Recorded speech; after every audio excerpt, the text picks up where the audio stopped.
ಶುಭೋದಯ ಎಲ್ರಿಗೂ.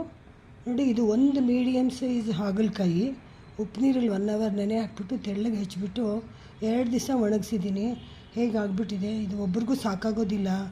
ಇದನ್ನು ಹೆಂಚ ಮೇಲೆ ಇಲ್ಲ ದಪ್ಪ ಬಾಣಲಿ ಇಟ್ಬಿಟ್ಟು ಸ್ವಲ್ಪ ಎಣ್ಣೆ, ಅಚ್ಕಾರದ ಪುಡಿ, ಉಪ್ಪು, ನಿಮಗೆ ಬೇಕಾದರೆ ಮೆಣಸು ಪುಡಿ ಹಾಕ್ಕೋಬೋದು. ಮೆಣಸು ತಿನ್ನೋರಿಗೆ, ಮೆಣಸು ತಿಂದೇ ಇರೋ ಅಚ್ಕಾರದ ಪುಡಿ, ಉಪ್ಪು ಅಷ್ಟೇ ಸಾಕಾಗುತ್ತೆ.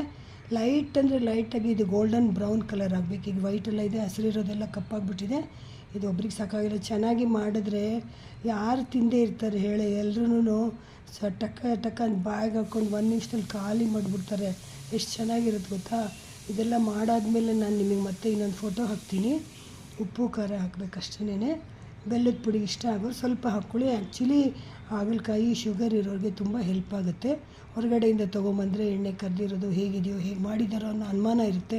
ಮನೇಲಿ ನಾವೇ ಮಾಡಿದ್ರೆ ಅದರ ಸಂಶಯ ಇರೋದಿಲ್ಲ.